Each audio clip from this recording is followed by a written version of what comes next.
के लिए भक्तजनों में इतना उत्साह रहता है, चाहे वो लड़के हो चाहे बुजुर्ग हो। इस गुरु पूजा के समय घर गृहस्थी का विशेष कार्य भी रहता है, लेकिन उसे छोड़ छाड़ के गुरु महाराज के शरण में आते हैं। सारा जो भी पूरे कम से कम लाखों आदमी का व्यवस्था इत्यादि का सारा बंदोबस्त भक्तजन ही करते हैं। इतना अधिक श्रम करते हैं कि चाहे बरसात हो चाहे कीचड़ हो, सब कुछ झेलते हुए गुरु महाराज के यहाँ आके गुरु पूर्णिमा मनाते हैं, सेवा करते हैं। कुंटलों पूरी बनती है, सब्जी बनती है, कोई एक नौकर नहीं पैसे पे रखा जाता, सब भक्तजन ही करते हैं। तो आखिर इतना श्रम अपनी गृहस्थी छोड़कर सब कुछ त्याग कर गुरु महाराज के शरण में आके ये सेवा का क्या फल मिलता है, ये जानना जरूरी है। और इसके ही लिए हम आप आए हैं, किंतु जब इसकी थोड़ी जानकारी हो जाती है तो श्रद्धा विश्वास और बढ़ जाता है और उत्साह रहता है कि नहीं, जो हम कर रहे हैं वो सत्य है। इस तरह से देखा जाए तो गुरु महाराज की सेवा से क्या मिलता है, इसका रामचरितमानस से हम देखेंगे कि भगवान गोस्वामी तुलसीदास जी ने गुरु महाराज के चरण कमल की सेवा से क्या महत्व बताया। उन्होंने इतना तक कह दिया कि पूरी रामचरितमानस में भगवान की जो कृपा और कृपा से मिलने वाली जो विभूति है, चाहे वो मुक्ति हो चाहे भुक्ति हो, वो सब का सब गुरु महाराज के चरण कमल की सेवा भजन से ही संभव है। आप रामचरितमानस में आरंभ में ही देखोगे, मंगलाचरण से लेके अब पहला ही चौपाई देखोगे तो उसमें सिर्फ गुरु महाराज की सेवा भक्ति का क्या फल है, इसी का वर्णन आपको मिलेगा। और ना तो कोई किसी अलग से भगवान का चरित्र का वर्णन है, ना अलग से कोई भगवान कुछ देने आता है। जो कुछ है गुरु महाराज के चरण कमलों का ही फल है, उनके सेवा से ही फल है। इसी के बारे में थोड़ा बताएंगे कि गोस्वामी तुलसीदास जी कहते हैं कि गुरु महाराज की सेवा से भजन से इस जीव को वास्तविक चीज क्या मिलती है। क्या घर गृहस्थी सुधर जाती है, क्या वैभव मिलता है या और कुछ। तो उन्होंने एक श्लोक मंगलाचरण में दिया आरंभ में ही कि भवानी शंकरो बंदे श्रद्धा विश्वास रूपिणम याभ्याम विना न पश्यन्ति सिद्धा स्वांतस्थमीश्वरम। मैं भवानी शंकर, मैं भगवान शंकर और भवानी और भगवान शंकर की वंदना करता हूं, जो इस संसार में वास्तव में श्रद्धा विश्वास के रूप हैं। और ये श्रद्धा विश्वास हर जीव के लिए कितना महत्वपूर्ण है तो बताते हैं कि इस मनुष्य के हृदय में जो परमात्मा है, जिसे पाने से ये जीव अनंत काल से जिस वस्तु के लिए ललायित है, जिस वस्तु को पाने के लिए उत्कंठित है, जिस वस्तु के लिए यह विषयों में तरह तरह के योनियों में जाकर नाना प्रकार का कष्ट सहन करके ढूंढ रहा है, वो वस्तु उसके हृदय में है जिसका नाम है परमात्मा। वो परमात्मा बेगर श्रद्धा विश्वास के कभी भी वो जीव के सामने प्रकट नहीं होता। अथवा ये जीव बेगर श्रद्धा विश्वास के उस परमात्मा जो हृदय में है, जो उसमें शांति है, जो सुख है, जो सहज स्वरूप है, उसे सिद्ध जन भी नहीं प्राप्त कर लेते। आप कितनो प्रयत्न कर लो, सिद्ध बन जाओ, लेकिन उस परमात्मा को नहीं प्राप्त कर सकते। कब तक? जब तक कि आपके भीतर श्रद्धा और विश्वास नहीं है। तो ये श्रद्धा विश्वास हमें मिलेगा कहाँ? क्या संसार में मिलेगा या परिवार में मिलेगा, बाजार में मिलेगा? कहाँ से हम ये श्रद्धा विश्वास लाएं जिससे हमारे हृदय में स्थित परमात्मा का हमें दर्शन और वो शांति व स्वरूप प्राप्त हो जाए? तो दूसरे ही श्लोक में बताए कि वंदे बोधमयम नित्यम गुरुम शंकर रूपिणम यमाश्रितो ही वक्रो अपि चंद्र सर्वत्र वंदते। कहें कि इस संसार में साक्षात श्रद्धा विश्वास का स्वरूप शिव स्वरूप हैं सद्गुरु। उनके प्रति आश्रित हो जाने से उनके शरण सानिध्य में चले जाने से, उनकी सेवा भजन से मनुष्य का जो ये अयुक्त मन है, जन्म जन्म से ये विषयों में जो फंसा हुआ मन है, वो भी परम पूजनीय हो जाता है, भगवान का भजन चिंतन की तरफ मोड़ ले लेता है। तो इस जन्म जन्म से विषयों में फंसा हुआ ये जीव भगवान की तरफ उन्मुख तब होगा जबकि ये सतगुरु के शरण में जाए, उनकी सेवा भजन करे। गोस्वामी तुलसीदास जी ने यहां तक कहा कि पहला ही उन्होंने मंगलाचरण का श्लोक लिखा तो यही बात कही कि मंगलाचरण में उन्होंने गणेश जी का पहला वंदना किया कि वर्णा नाम अर्थ संघा नाम रसा नाम छंदसाम अपि मंगला नाम च कर्तारो वंदे वाणी विनायको। तो ये वाणी विनायको जिसे हम आप गणेश जी कहते हैं, ये गणेश जी कोई देवता नहीं है जिसका गोस्वामी तुलसीदास जी ने वंदना किया। ये है हमारे आपके मन को गणेश कहते हैं, गण धन ईश। ये मन पांचों ज्ञान इंद्रियों का स्वामी है। ये पांचों ज्ञान इंद्रियों या 10 ज्ञान इंद्रियों के माध्यम से जब विषयों की तरफ जाता है तो इसी को इंद्र कहते हैं। इंद्रियां देखो, जब भी कोई संत महात्मा भजन करे तो इंद्र अप्सरा इत्यादि को भेज के उनकी तपस्या नष्ट कर दे। नारद जी के सामने भी इंद्र ने अप्सराओं को भेजा, कई ऋषि मुनियों के सामने उसने अप्सराओं को भेजा, कितने संतों को पतित कर दिया, भजन चिंतन छुड़ा दिया। जब यही मन विषयों की तरफ इंद्रियों के माध्यम से भागता है तो यही इंद्र कहलाता है, विषयों उन्मुख होता है तो इस जीव को बंधन तैयार करता है। और यही मन जब भगवान की तरफ मोड़ ले लेता है, सतगुरु की सेवा भजन की तरफ मोड़ ले लेता है, तो यही मुक्ति की मार्ग अपना लेता है, मंगल करने वाला होता है, कल्याण करने वाला होता है। इसलिए इसको गणेश कहते हैं। और यही मन ही वास्तव में इस जीव का बंधन और मोक्ष का कारण है। मन एवं मनुष्याणाम बंध कारण, मन एवं मनुष्याणाम कारणम बंध मोक्षयो। यही मन संसार सागर में बांधने वाला भी होता है, यही मन मुक्ति प्रदान करने वाला होता है। कब? तो बताए कि बंधाय विषया संगो, जब ये मन 10 इंद्रियों के माध्यम से इस सांसारिक सुख के तरफ, विषयों की तरफ जाता है तो बंधनकारी होता है, तरह तरह के संस्कार पैदा कर लेता है जिसको भोगने के लिए बार बार हमें जन्म लेना पड़ता है। और कहते हैं कि मुक्तैर निर्विषयम मन, जब यही मन विषयों का संग त्याग कर भगवान के भजन चिंतन की तरफ रुख लेता है तो मुक्ति प्रदान करने वाला होता है। इसी को गणेश कहा गया है। इसलिए पहला इसका वंदना किए, क्योंकि जब मन भगवान की तरफ नहीं मोड़ लेगा तब तक ये कल्याण करने वाला साधन संभव ही नहीं है।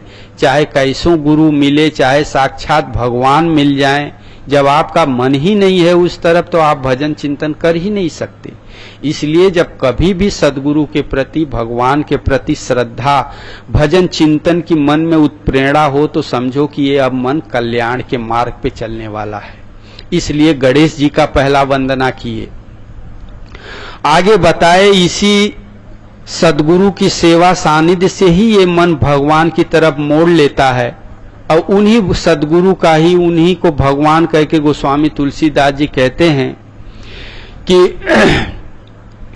जो सुमिरत सिद्धि होई गण, नायक कर बर बदन, करहु अनुग्रह सोई बुद्धिराज शुभ गुण सदन। जिसका सुमिरन करने से, जिसका ध्यान करने से, जिसकी सेवा करने से जो सुमिरत सिद्धि होई गण नायक करिबर बदन।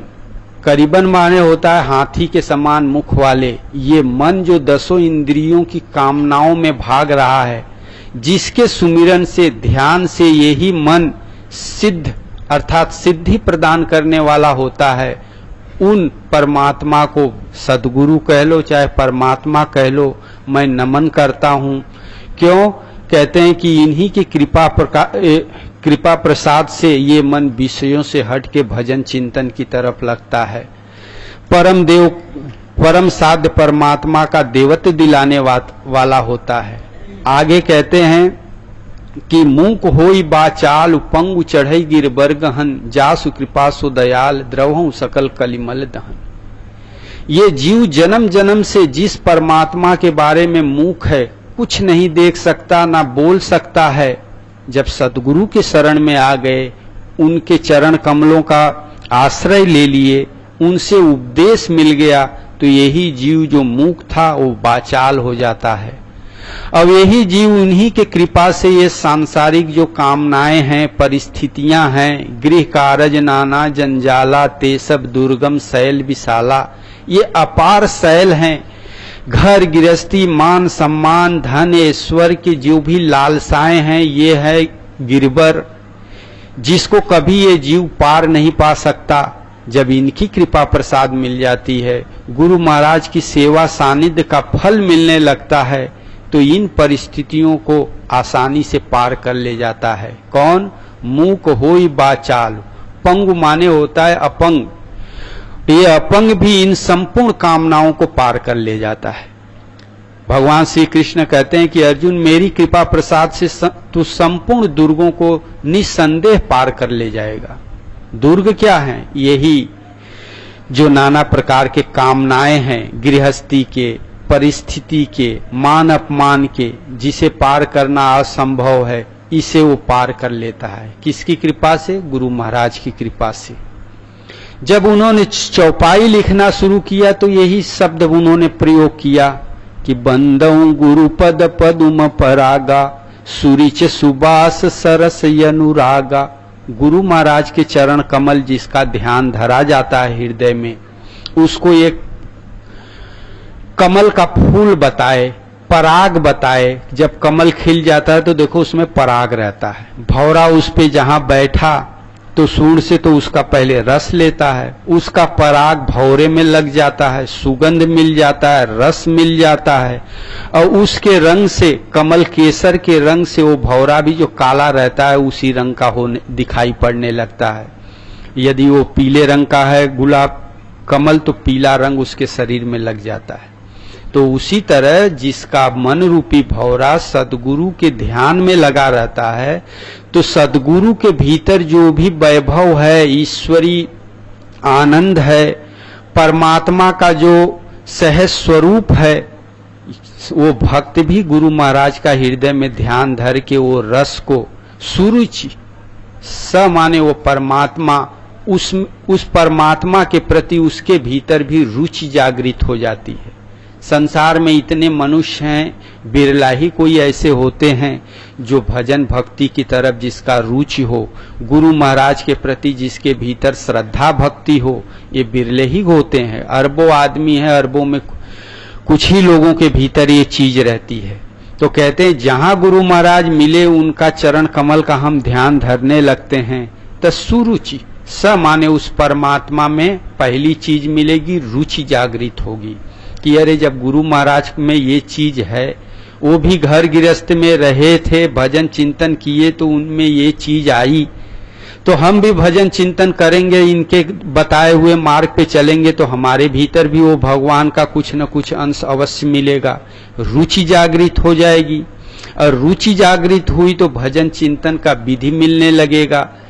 सुरिच सुबास, आस बंध जाएगी, भगवान के पाने की इच्छा बन जाएगी, और इच्छा के अनुसार जहां भजन करने लगे तो सरस, उस परमात्मा में जो रस है, जो आनंद है, जो मस्ती है ज्ञान ध्यान का, वो आंशिक रूप से आपके भीतर उतरने लगेगा। कहां से? गुरु महाराज के ध्यान के माध्यम से। और एक बार जब उस परमात्मा का रस मिल गया, आनंद मिल गया, उसी को अमृत कहा, कुछ संतों ने उसी को शराब कहा कि अनलहक पीते जाओ। किसी ने कहा कि इस जो आनंद जिसे कहा गया है उसी को कहीं शास्त्रों में अमृत कहा गया, कहीं रस कहा गई, कहीं आनंद कहा गया। वो एक बार इस जीव का जब प्राप्त कर लेता है तो सदा सदा के लिए उसके प्रति आसक्त हो जाता है। इसी को कहते हैं अनुराग। पूज्य परमहंस महाराज जी जब गए सत्संगी महाराज के शरण में भजन चिंतन उन्हें बता दिए, करने लगे। जब कभी सत्संगी महाराज उनके कुटिया में पहुंचे परमहंस महाराज के, तो उस दिन जब वो भजन करें तो ध्यान लग जाए, बहुत अच्छा भजन हो, ये हो कि दिन भर बैठे रहें, उठने का मन न करे। जब सत्संगी महाराज चले जाएं कुटिया से कुछ दिन के लिए, तो वैसा भजन चिंतन न पकड़ पाए। तो एक दिन प्रश्न किए कि महाराज जब आप आते हो और आपके सामने जब हम भजन चिंतन में बैठते हैं तो बढ़िया भजन में मन लगता है, एकदम आनंद में भोर रहते हैं, और जब आप चले जाते हो तो फिर मन वैसा भजन नहीं कर पाता, इसका क्या कारण है? तो सत्संगी महाराज कहें कि मैं तुम्हारे रूप को पकड़ के ध्यानस्थ हो जाता हूं, इसलिए मेरे भीतर जो भी चीज है तुम्हें मिलने लगती है। वो जानते थे जन्म जन्म के चले हुए हैं, उस ब्रह्मानंद का एक बार रस इनको इस जन्म में मिला, तहां पुराना संस्कार जग जाएगा, अब फिर ये भजन छोड़ के कभी भाग नहीं सकते। इसलिए वो महापुरुष से युक्ति अपनाए, और ये सब में होता है। आरंभ में कोई साधक सदगुरु के शरण में जाता है, थोड़ी बहुत श्रद्धा से उनका भजन करता है, तो जन्म का पापी ये मन भजन थोड़ी करता है, उसके बदले गुरु ही उस भगत का भजन करते हैं। उनके चिंतन से उसके भीतर अनुभव इत्यादि का संचार होता है, जिससे उसके भीतर उत्साह साहस बढ़ती है और भजन चिंतन अनवरत लगा रहता है। अनवरत सेवा में उसकी जिज्ञासा बढ़ते जाती है। यही है सुरिच सुबास सरस अनुरागा। हम आप आते हैं घर गृहस्थी छोड़ के सदगुरु के शरण में, अपनी अपनी समस्या लेके आते हैं। वो समस्या कुछ एक का सुलझ भी जाता है, कुछ ऐसे हैं कि 2500 साल से सेवा भजन कर रहे हैं, लेकिन घर गृहस्थी की परिस्थिति ज्यों की त्यों बनी है। जिज्ञासा होता है कि भैया गुरु महाराज भगवान हैं तो हमारी सुधार क्यों नहीं होती? लेकिन सुधार किस स्तर से होता है, इसका स्वरूप कुछ अलग होता है। आप इसी रामचरितमानस में देखो, भरत जी थे, भगवान शिव के पक्के उपासक थे। ब्याह के पश्चात ननिहाल में चले गए, और ननिहाल में उनको कुछ उल्टा सीधा स्वप्न दिखाई पड़ा। फिर उन्होंने अपना भजन बढ़ा दिया कि अनरथ अवध अरंभऊ जब ते, कुसगुन हो ही भरत कहूं तब ते, देखई रात भयानक सपना, जागी करई कटि कोटि कल्पना, विप्र जेवाई देहि दिन दाना, शिव अभिषेक करई विधि नाना। विधवत संत महात्माओं को भोजन कराते थे, ब्राह्मणों को भगवान शिव का अभिषेक करते थे। शिव का स्वरूप बताया गया ना अभी कि सदगुरु ही शिव हैं। उनका विधवत ध्यान धरें और भीतर से मनाए भगवान, लड़के बच्चे घर प्राणी सब दुरुस्त रहे, कोई समस्या न आए, हमारी रोजी रोटी ज्यों की त्यों बने रहे। यही तो कह रहे थे, मांगई हृदय महेश मनाई, कुशल मातु पितु परिजन भाई। घर गृहस्थी ये सब हमारी ज्यों का त्यों बना रहे और हमें कुछ नहीं चाहिए। लेकिन एक हफ्ते के बाद दूत पहुंचे अयोध्या से। उन्हीं भरत को जब ले आके अयोध्या में आए तो क्या देखे, जिस भाई के लिए कुशल मांगे थे वो राज मिलने वाला था, खुले बदन चले गए वन में। जिस पिता माता के लिए कुशल मांगे थे, माता विधवा हो गई, पिता मरे पड़े थे, लाश पड़ी थी। जिस घर परिजन के लिए कुशल मांगे थे, उनका क्या हाल था कि शमशान के समान पूरा अयोध्या प्रतीत हो रहा था कि घर मसान जन परिजन भूता, सब का सब उल्टा सीधा हो गया। जबकि भगवान शिव का भजन ही कर रहे थे, दुगने मन से कर रहे थे, सेवा कर रहे थे। लेकिन एक चीज उनको मिला, वो थी भक्ति, चाहे उसे प्रेम कहो, चाहे श्रद्धा विश्वास कहो। वो जब हृदय में आ गई, इसके पश्चात उसी भरत को देखो, अयोध्या का अखंड राज मिल रहा था, उसे ठुकरा दिए। वो राज उन्हें कैसा प्रतीत हुआ कि शोक समाज राज के ही लेखे, लखन राम सिय बिनु पद देखे।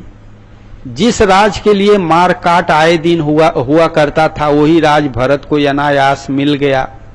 लेकिन भरत को वो शोक समाज लगा। अब वास्तव में उन्हें अच्छा क्या लगा कि हित हमार शिव पद सेवकाई, सोहर लीन मात सेवकाई, एकैया कई है मन माही, प्रातिकाल चली हूं प्रभु पाही।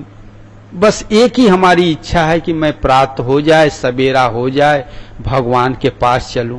ये शोक समाज राज्य हम लेके क्या करेंगे? तो ये परिवर्तन मन में आया। जो राज सुख के लिए, जो धन संपत्ति परिवार के लिए हम सेवा सदगुरु का करते थे, कुछ दिन के बाद यही मन में परिवर्तन हो जाएगा। इसी मन में यही संसार, यही परिवार, यही सुख सुविधा हे दृष्टि से देखने लगोगे और एक मात्र जो भगवान है उन्हीं की आशा रह जाएगी, उन्हीं की जिज्ञासा रह जाएगी। और ये आशा, ये रुचि, ये अनुराग, ये प्रेम यदि एक बार जीव को मिल गया तो 2-4 जन्म में भगवान का दर्शन करा के संपूर्ण क्लेशों को नष्ट कर दे। भले इस जन्म में भगवान नहीं मिले। भरत गए अयोध्या, राज छोड़ दी, अयोध्या से गए चित्रकूट, बहुत कहे लेकिन भगवान आए नहीं। लेकिन एक आधार जीवन में उनको मिला, वो था खराऊं कि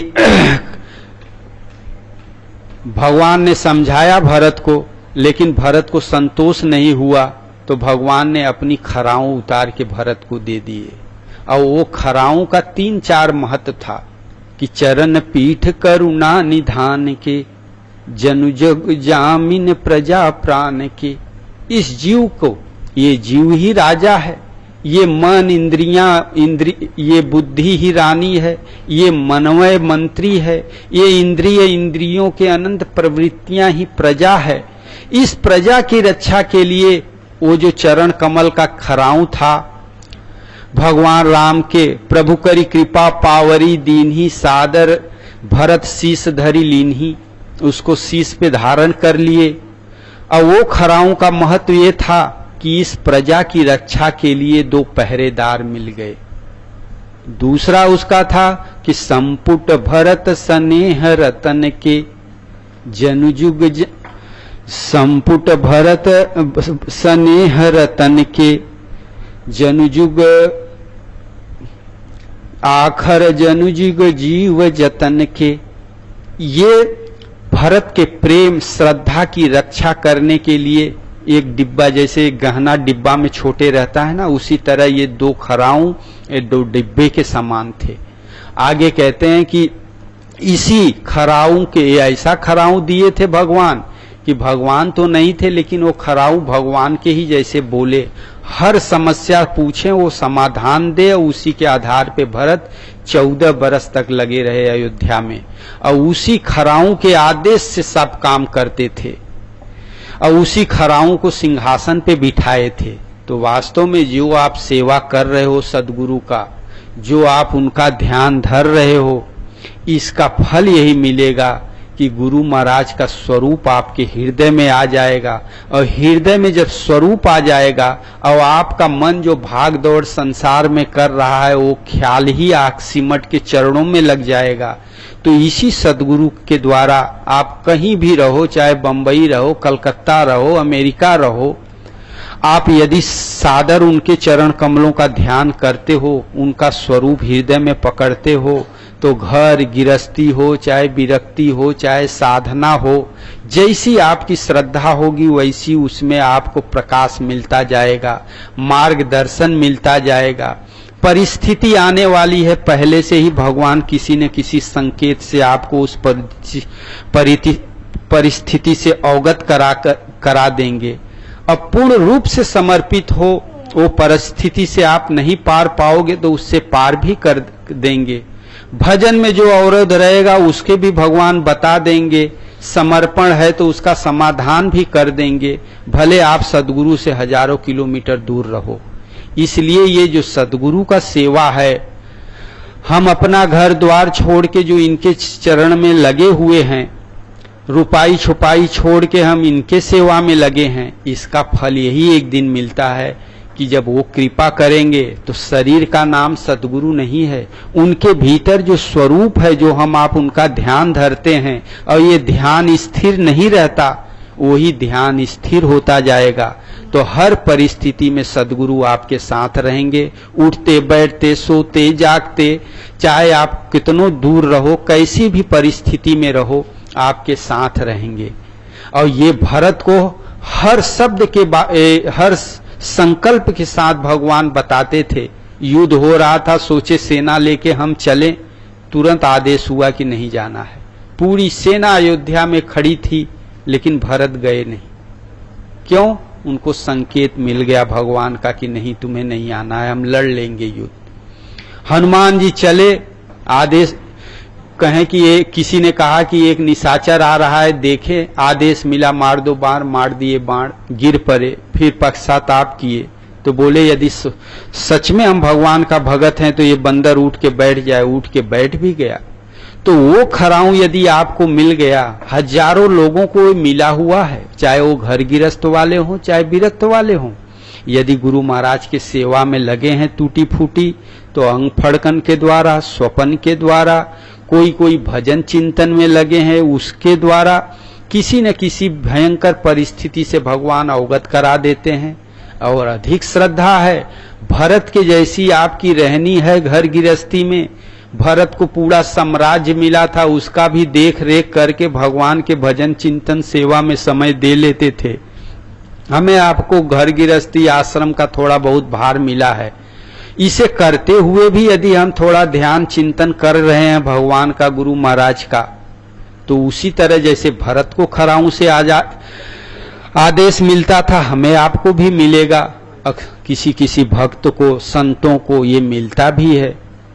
कई लोग आके बताते हैं कि आज भगवान ने ये बताया, इस तरह हमारा अंग फड़का, इस तरह स्वप्न में गुरु महाराज मिले। यही है खराऊं, यही है आदेश। और ये चाहे गिरस्थ हो चाहे विरक्त हो, सबके लिए संभव है। और एक साथ लाखों अगर गृहस्थ भी अगर गुरु महाराज की सेवा भजन में लगे हैं तो लाखों को एक साथ मिल जाएगा ये चीज।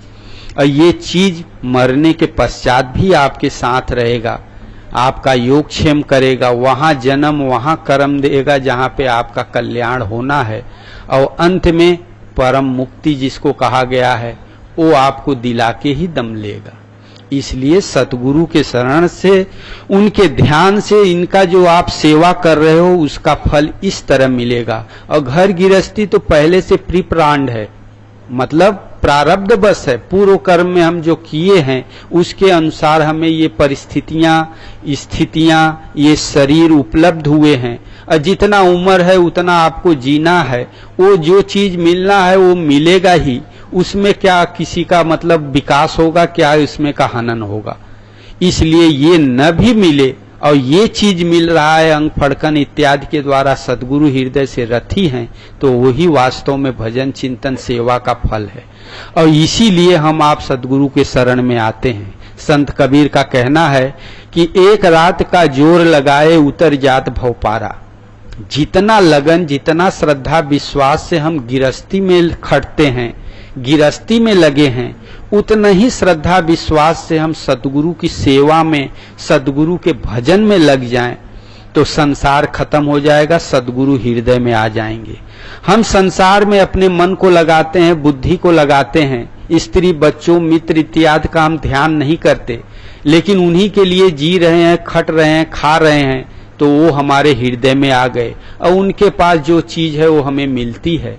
उसी तरह उसी लगन श्रद्धा से यदि हम सद्गुरु का सेवा भजन करें, भले न स्वरूप पकड़ में आए, लेकिन कुछ दिन के बाद सद्गुरु स्वयं हृदय में आपके आ जाएंगे और सद्गुरु के अंतराल में जो वस्तु है वो आपके हृदय में आ जाएगी और दुख देने वाला ये संसार जो हृदय में है निकल जाएगा और सुख देने वाले जो परमात्मा सद्गुरु में हैं आपके भीतर विराजमान हो जाएंगे। इसलिए भले घर गृहस्थी में न सुधार हो, लेकिन मन में ये सुधार हो रहा है। सेवा श्रद्धा और प्रेम अगर आप में बढ़ रही है तो समझो सद्गुरु की पूर्ण कृपा है। सुमत क्षुधा बाढ़ई नित नई, विषय आस दुर्बलता गई, विमल ज्ञान जल जब सो नहाई, तब रह राम भगत उर्छाई, जानी तब मन बिरुज गुसाई, जब उर बल विराग अधिकाई। संत के शरण में सेवा में जाने से संसार के सुख सुविधा के प्रति राग खत्म होता जाए, भजन भक्ति के प्रति, भगवान के प्रति विश्वास श्रद्धा बढ़ती जाए, तो समझो हमारा मन, हमारी आत्मा, हमारा भजन चिंतन प्रोग्रेस पे है, कल्याण की तरफ है। चाहे भले शारीरिक जो वस्तु है जिसका हमें डिमांड है वो न भी मिले, फिर भी हम कल्याण के पथ पे हैं। बोलिए श्री सद्गुरुदेव भगवान की।